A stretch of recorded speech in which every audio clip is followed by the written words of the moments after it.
God didn't make Brian sick, but he did allow me to go through this journey. He allowed me to lose my husband, but he was also there with me every step of the way, holding me and feeling all of my emotions with me.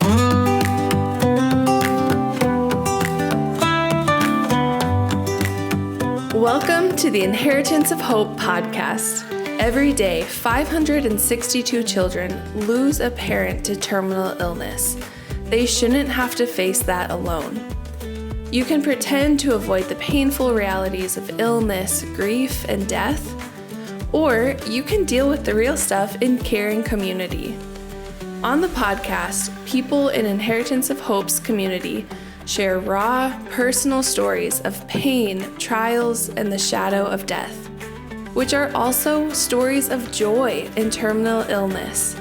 Find more Inheritance of Hope community at inheritanceofhope.org.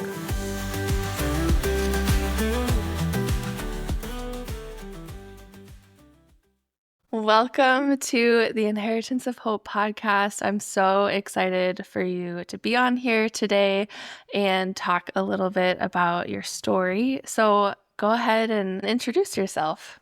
I'm Lauren Nguy. I have two daughters, Kaylin and Harper. They are now 4 and 6, and I am a single mom and a widow. Yeah. Well, yeah, that is, I'm sure we're going to get into so many more details, but I think the biggest piece on, why you're here sharing your story is you have experienced loss. So could you tell us how illness has been a part of your journey, your family's journey, and what that journey has looked like for you all? Illness was not part of our lives until Brian was diagnosed in 2022. At that time, Harper was 1 and Kaylin was 3. So for them, it's all they know is their daddy having cancer and then being on hospice, and now just the memory of him. For me, it was this huge pivotal moment for me and my faith and what I believed was going to be my future. I remember the night Brian went in the hospital. He had had a really bad cough for a couple months. And after a few days of saying, I'm going to take you to the hospital if it doesn't go away, I finally drove him to the hospital in the middle of a snowstorm. And before I even got home from dropping him off, because it was in the middle of a COVID surge, they weren't letting anybody really in. They were stitching people up in the hallways. It was just so overcrowded. And before I even got home, he had called me and said that they had found a mass in one of his lungs, and his lung was collapsed because there was so much fluid around it. And I just remember just not being able to breathe. And so I had told him to take a bag with him to the hospital. Of course, he thought that meant his wallet and his phone, and he was good. So it became very evident that he was going to be there for a little while. So that night, I took up a bag of stuff for him, and I could tell from the nurse's expression on her face, she was like, we're just going to take you back. Just sit there with him. We want you to be with him. And so it was pretty disconcerting. I was like, okay, this is a bigger deal than I anticipated this being. I thought he had pneumonia that just, had gotten away from him, and he maybe needed some more antibiotics. So yeah, he came home about 10 days later, and we went through this grief process of what does this mean? And the initial lung cancer diagnosis is pretty bleak. Once it's stage 4, which is where he was, it's anywhere from 3 months to 6 months. Apparently, we won the lung cancer jackpot, is what they call it. Wow.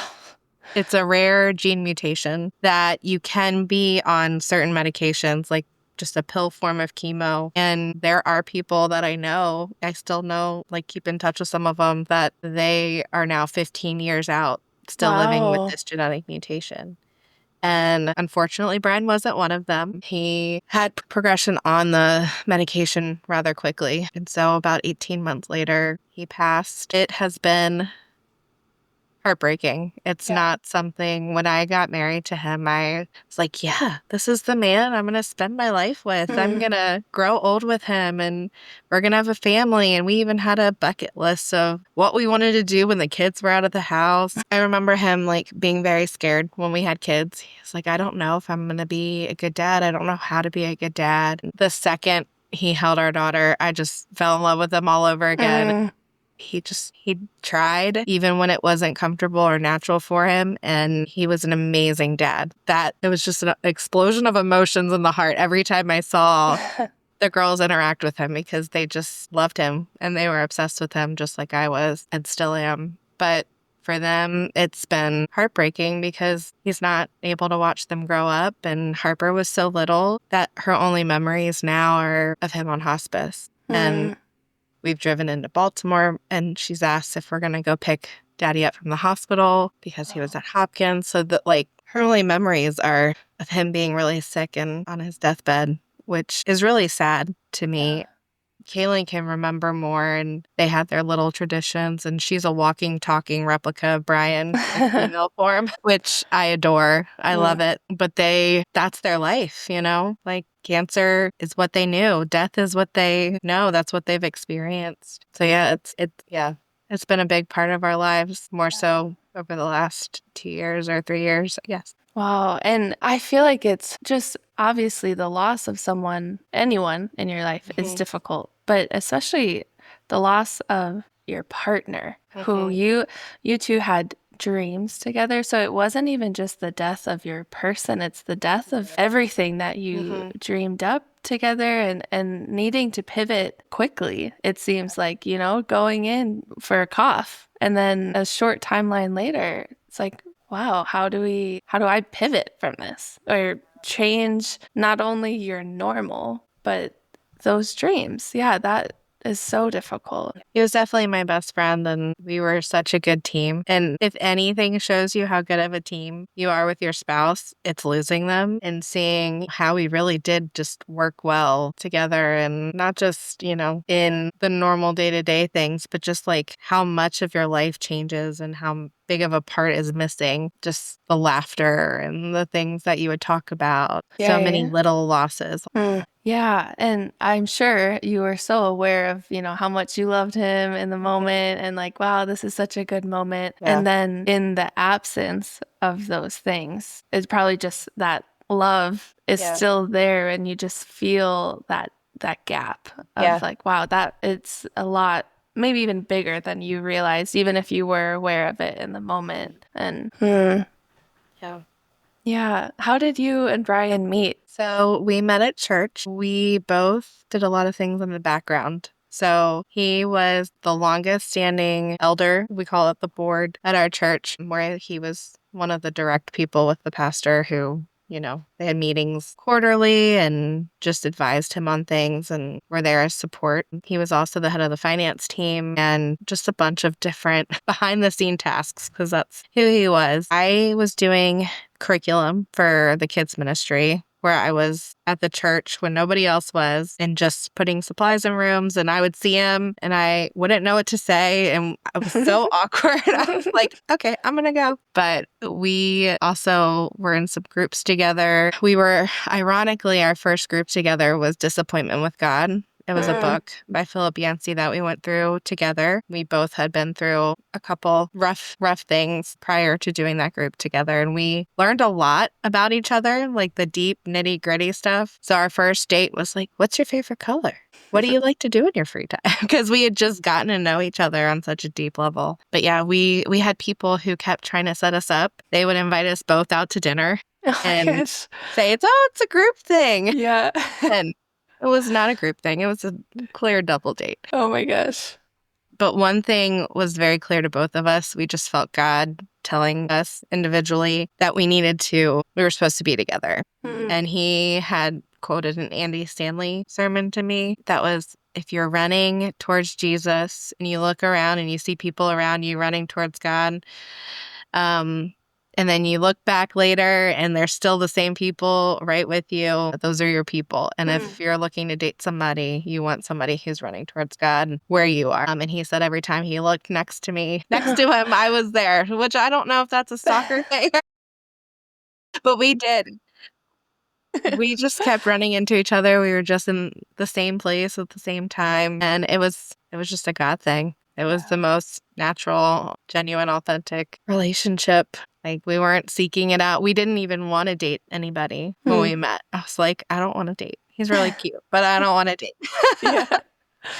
And he was kind of in the same boat, but the more we hung out, we are like, okay, we'll try it out. We'll see what happens. Yeah. How long did you know each other before you started dating and progressing? I think we knew each other probably about 9 months before we started hanging out. And since he can't stand here and fight my point, we started dating in July of 2014. He says officially it was December of 2014. Okay. But, yeah, so probably about a year. And then, yeah, we got engaged at the end of 2015, beginning of 2016, and we were married in 2016. And it sounds like, it was a similar process for both of you of just kind of maybe not wanting to date and then kind of coming to terms like, oh, actually, I do want to date, but not just generally this person. Yeah. Yeah. Wow. How long were you married before you brought kids into the picture? We both agreed that we wanted to wait a year. So at the year mark, we started trying and got pregnant pretty quickly. We were pregnant with Kaylin by, I want to say, January of 2018. And it sounds like your relationship, you always loved him in a certain way, but seeing him as a father kind of brought out like a new depth of love for him. Like, how would you describe him as a father? Specifically a girl dad. I love that. I don't think he knew what to do with her. It's like, but he was just so loving, and some of my favorite pictures were of him just holding her in those first moments. I had been in labor for 3 days, so we were both exhausted. She was an emergency C-section, and they threw him scrubs a little bit after midnight on the 27th, and are like, suit up. She's got to have a C-section. This baby has to come out now. And his face was like, okay. And just seeing him hold her, I was like, this is what it's about. Yeah. And he was just so loving. Like, anybody who knows him will know he has a certain way of showing he cares. I don't know. He just really loved them and adored them. And that became even more evident the older they got. Like, when he was able to have conversations with them. Kaylin specifically would love to go to Costco with him. It was their thing. He would come home after work, even though Costco was 5 minutes from his work, and get her and go and run their errands and do their things. And she still talks about some of those memories, even though it was just going to the grocery store. And going with him to get a haircut. Like, that's what she remembers, and those were some of her favorite memories. And mine were probably when he would go to work and they would just miss him like crazy. And so we would drive up just for them to all hug and get 5 minutes of hugs and kisses, and then say, all right, we love you, have a good day at work. And in the moment I was like, am I interrupting his day? Am I annoying him? But now I'm so glad that I listened to the intuition of like, no, just do it. Just do it. I don't know if I would have regretted it if I hadn't, but having those memories are just so sweet. And then I also wasn't a techie. I still am not. I'm not at all. He was my tech assistant. Okay. But we shared location with each other. And so when I knew he was on his way home, I'd get the girls' shoes on and be like, Daddy's coming home. And they would run out the door. Their faces would light up. His faces would light up. And I have some pictures of like him just holding both of them in his arms. It was just almost indescribable. But just like the love that was there, it was just something that can't be replicated. Yeah, if they can't even make it through the whole workday, they have to No. see him. I That's feel like I miss Daddy. Like, yeah, let's go see him. All right. that's amazing. Yeah, almost like bonus memories where Yeah. yeah, kind of just deciding to go in the middle of the day. I'm Yeah. sure that's just such a special, sweet bonus memory. Yeah. Hmm.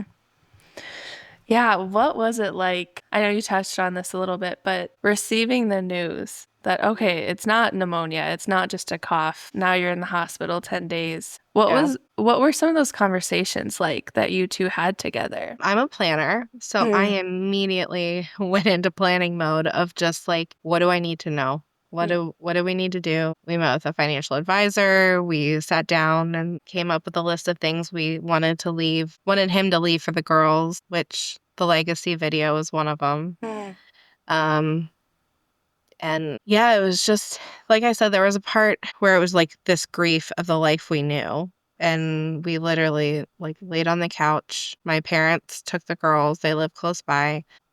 Remember him coming home and us getting the news that it was stage 4 lung cancer. mm, And I called my dad at work and I was like, I can't process this because I started crying and the girls were looking at me like, what is mm, happening? Why is mommy sad? I'm like, we need space as a married couple to process this. And we did. We laid on the couch. We watched some movies to try mm, to get our mind off of it. We made appointments. We looked into who we needed to talk to and the best courses of treatment and care. We really did like just make sure we had everything taken care of. That way, no matter what happened, we had that part under control. It was a lot of just mm, wondering how long, wondering, for him, he did a video with our pastor at our church for a sermon series they were doing, and he was wondering if he would see another birthday and the girls' birthdays and see them graduate and walk them down the aisle and if we'd have another anniversary. Yeah, a lot of wondering. And for me, I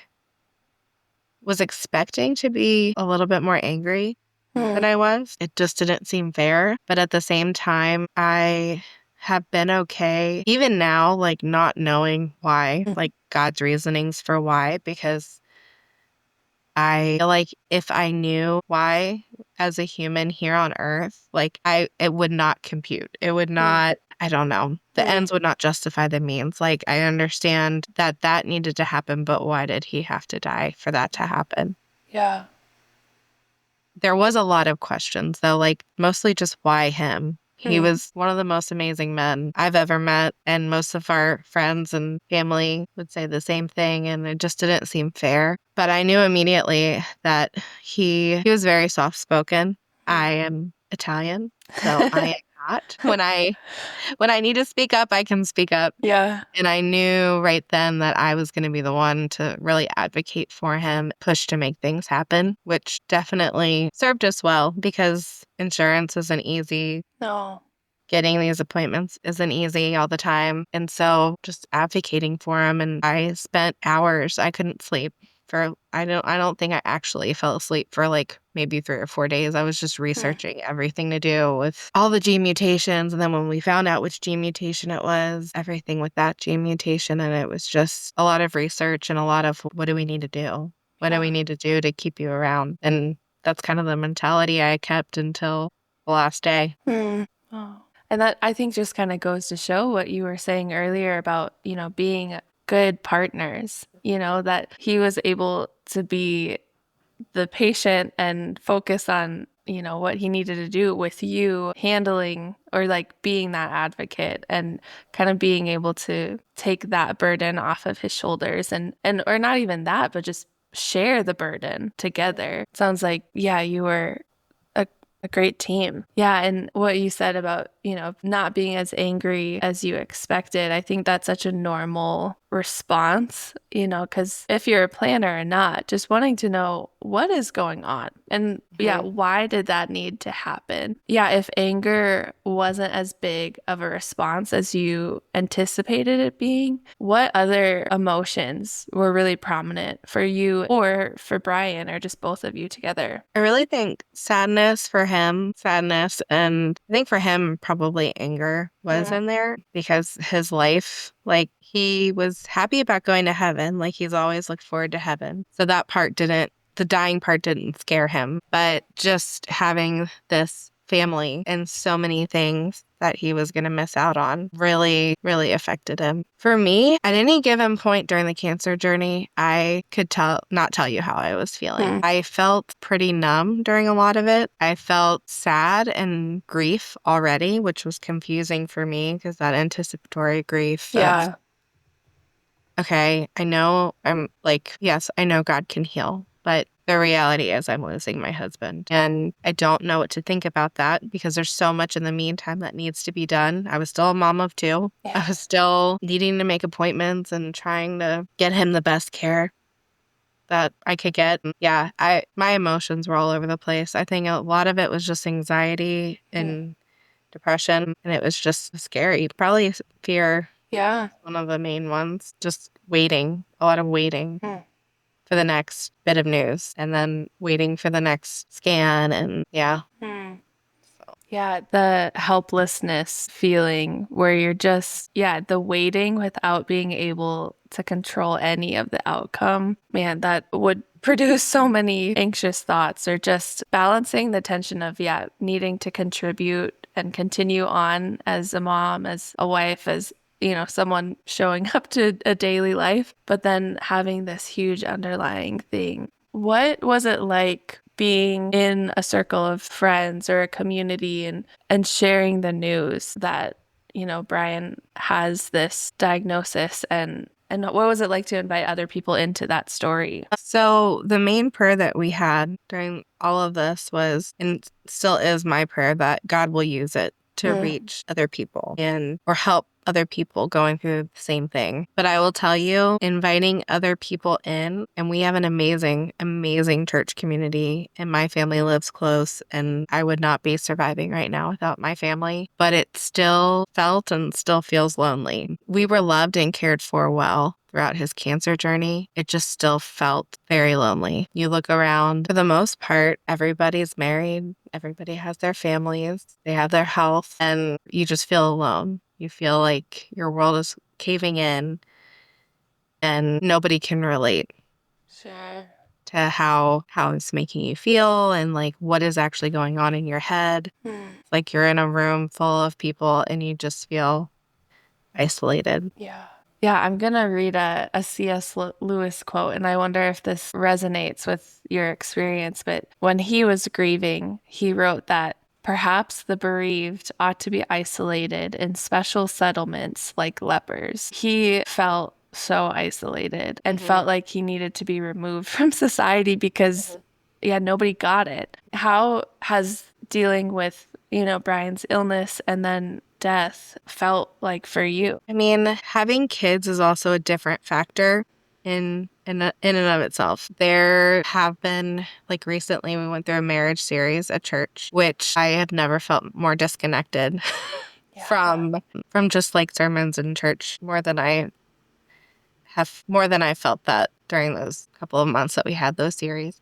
But I still showed up because my girls, they weren't talking about marriage in their Sunday school classes. They were learning that God loved them and that God has a future for them, and I needed them to hear that, and they needed to hear that. So for me, it looks like still showing up and being a mom and still making sure that my girls get what they need. And I think sometimes I worry that I haven't processed my grief, but other times I feel like God's just making me stronger through it. And this kind of is how I'm meant to process. Kind of living it out day by day, because I'm sure that there's continual triggers or things that, like the sermon series on marriage, like that is going to press on some wounds and this isn't something that's ever going to fully heal or like go away. And I'm sure that, that's not something that you want to go away. No. Because it's Brian and it's your marriage. And so it just seems like a continual healing journey that the Lord is walking with you in. What was your experience like finding Inheritance of Hope? And having conversations with people who are going through a similar experience. Breath of fresh air. I had no idea that it would be such an important part of our journey. When we did, our first experience was the Hope at Home weekend. And Brian was in the hospital with COVID. And Beth Lee, who leads our Hope Hub, she called me after one of the sessions and was like, hey, I want to come watch your girls for you while we do this next session for parents. And I just remember going, where did you come from? Like, okay, God, I'm going to let a stranger help me with my kids today, I guess. Because the last line they said was, please reach out if anything could be helpful. And, the girls had been hanging off of me for all of the sessions up to this point. Yeah. And she was like, I want to come help you in this way. I was like, okay, we've had COVID. She's like, I just had COVID too. It's perfect. Yeah. Okay, come on over. And now Miss Beth is a household name. The girls absolutely adore her. Kaylin, she'll wear like a white turtleneck underneath her Hope Hub shirt in the winter. And so Kaylin needs to wear a white shirt under her t-shirt to be like Miss Beth. That's amazing. I just can't imagine going through it without Inheritance of Hope. We did the Disney Legacy Retreat too. And I remember crying in Magic Kingdom because, of course, the girls are hot. They're 2 and 4, I believe, at this point. And they do not want to take any of the photos. No. And Beth comes up to me. She's like, are you okay? I'm like, I'm waiting for the magic to happen. Like, this is the most magical place on earth. And I want them to have the photos that they don't know that they want right now. But we did. They put together a beautiful book for us where you couldn't tell that there were so many tears on this trip. And in a perfect world, I would never have taken them to Disney so young. But we had 2 volunteers with us. One was Andrea, who also leads our Hope Hub, who's a fellow widow. And having her there and the girls already knew her just felt like a safe place in the midst of the most chaotic place on earth. I would call it. Yeah. But we got to experience something, and Brian had never been to Disney either. So just having those memories and that time was just very precious because we got back from that and Brian pretty much spent the next 6 months in the hospital and then ended up passing away. But yeah, we still go to Hope Hub every month that we can and we look forward to it. The girls get so much out of it and it's just, we drive an hour and a half sometimes too, depending on traffic when we have it, but it's so worth it. I never regret going.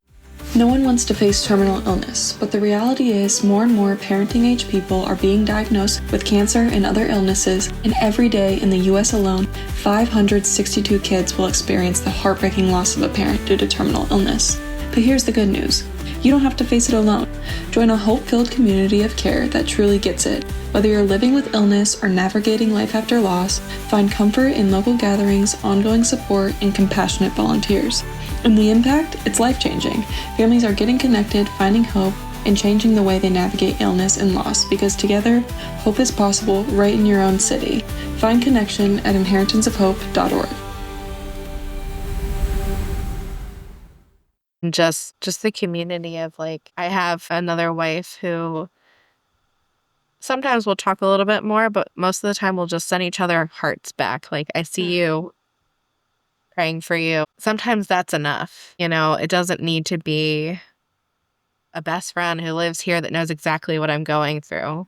But just being able to meet people who are where you are.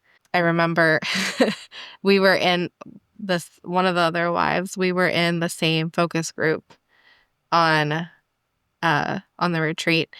And we kind of laughed about this later because we realized we were sitting in a meeting. We kind of like separated in caregivers and patients. And we were sitting in this room with all of these husbands. We were the only 2 wives. But then we realized that our 2 quiet, reserved husbands were in a room full of breast cancer patients. And we were like, oh boy. Oh my gosh. But even being able to like laugh about that later is something that, some people might be like, oh my gosh, how are you laughing about that? But when you're with somebody who gets it, it's like, You laugh at what you can laugh at, and you find humor where you can. Yeah. And just having people where you don't have to really give much context to, just someone who understands the nuances of the stories or the laughter and knows that there's so much more to the picture, but they also understand. And are you part of any of the Hope at Home groups that meet? I have tried to be. Okay. The evening ones, I haven't quite nailed down our bedtime routine to less than an hour and a half. Not yet. And so it's a little challenging, but there is a life after loss group that I want to make. I've been a couple times, and it is just the whole gamut, like from kids from my girls' ages to graduating high school, going into college. I also have tried like doing some of the daytime ones, so I do my best. Yeah. But there are so many that just are so helpful and so tailored to what everybody's going through. Yeah, and before we started recording this, I know you were sharing a little bit about your experience as a young widow. Could you just share a little bit more about what that's been like for you? It's very isolating and lonely, especially raising kids, because I feel like so many families, when they have kids this age, it's their time as a family. Like you don't get a whole lot of outside time and just getting out on your own or even to hang out with friends. People are spending time with their families. And I'm spending time with mine, but I just don't have a partner there, like the space where Bryant was supposed to be is empty. And being so young, it feels like I'm in this in-between phase where like I already thought that I figured out what I wanted to be when I grew up. In a sense. And now all of a sudden that dream is gone. And besides being a mom, which is my main focus now and every day, but it's kind of you're in between space that nobody really understands. And what I've learned also by just looking for resources or community groups or support groups even, there isn't anything specific that I have found that is faith-based because that's such a huge part of it out there. I went to a retreat not long ago, and it was mostly older people, who had lived their lives, had been married for 50 years and had grown kids. And, it was kind of humorous because the same place had a silent retreat coming up. And they were joking of, well, who would want to go to a silent retreat? And I was like, hello, right here. Young They're like, mom oh, here. well, it's not silent at your house. Like, no, it's not. So I don't know. It's definitely a lonely place because it is the time of life where like kids have so much going on and you see the families and you wish you still had that, And I have some amazing friends who have just included me and the girls on their stuff too as a family and, we'll hold the girls' hands while we're trick-or-treating or going to the zoo. And that's really sweet to have in our lives. But it can just feel very isolating and very lonely, especially as a mom whose kids are dealing with some trauma and just can't always just get out of the house. They don't know the definition of personal space. And so just not having a break and an emotional break because they're grieving in their own way. Right. And so essentially I'm leading two people through their grief. And that means completely different things for both of them. For Kaylin, it's staying up at night talking about what we think daddy's doing in heaven. Most of the time, apparently he's playing soccer or football and eating chicken wings. Sounds good. Yeah. And for Harper, she just wakes up crying and wants her daddy. And they're two very just different phases of their grief, but it's exhausting. Yeah. It's really exhausting. But it's also an honor to be the one that can be there for them and just remind them that their dad did love them and that God loves them, even though they don't have a dad here on earth. But it's so much to carry. And sometimes I think for them, even, it's looking around and seeing their friends with their mom and their dad at things. And they can feel a little like, I don't know, like they're the odd man out sometimes with that. Yeah. And I mean, with kids, there's so much happening developmentally and so many transitions already. So then to add grief into the mix. Like, that's a lot for a little person to navigate. And so to have someone like you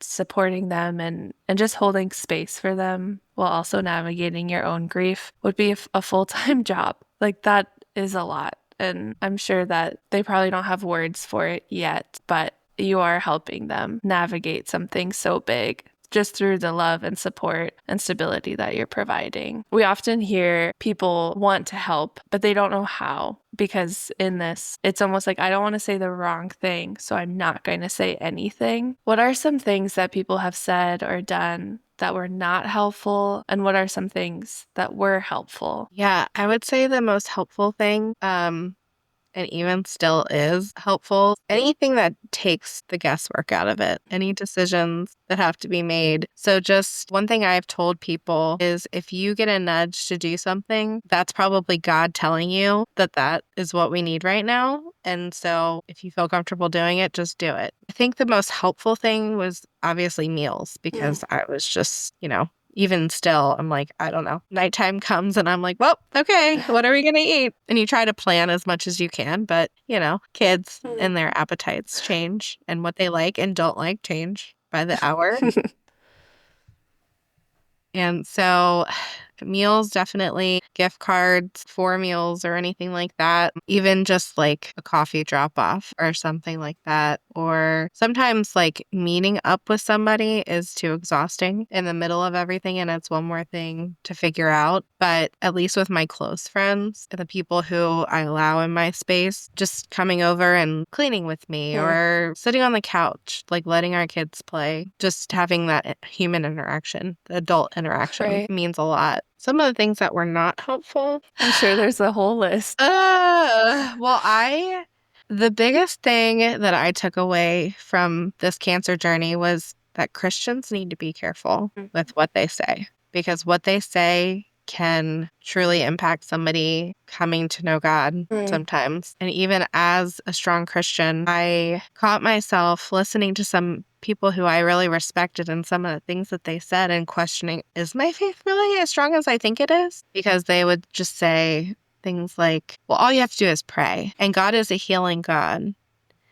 And those were like probably the two biggest things. I'm like, what do you think I do? Every morning and every night. Every morning, every night, I would be on my knees next to Brian's chair and we were praying for healing. And eventually I got comfortable enough to kind of push back a little bit on the God is a healing God argument. And people would send me articles of how this person had stage 4 cancer and miraculously they were healed. And I'm like, you shouldn't be sending that to somebody. No. Because that puts in their head that, this is what can happen if you just pray. And that's not true. It's not always God's path for you to experience the healing that you want to feel and want to happen. I mean, Brian was healed, but he was healed in heaven. Right.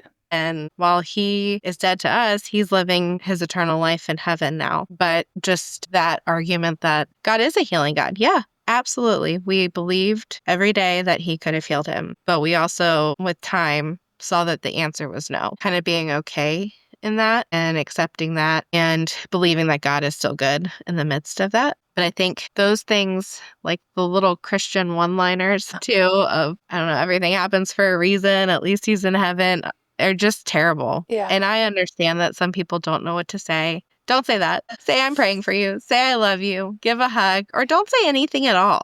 Just don't, just show up with a coffee and be like, look, this stinks. Let me just sit with you. Because the bottom line is that you don't know. And nothing you say is really going to help unless you are somebody in the same place. So yeah, I think that was the least helpful. It was, yeah. Yeah, I'm sorry that was your experience. I mean, that it is tone deaf to hear that in the midst of like a very complicated situation that people saw like a bullet point of, I'm sure, when there's a whole novel of what's happening. Yeah. And I always tend to think of things in terms of if somebody else was experiencing this. So when people would say things like that to me, I would think, if you said that to a non-believer or somebody who is like pretty new in their faith, that could be so detrimental to them, to tell them that God is a healing God. And then if God takes their spouse or kid or whoever, then what are they left thinking? Right.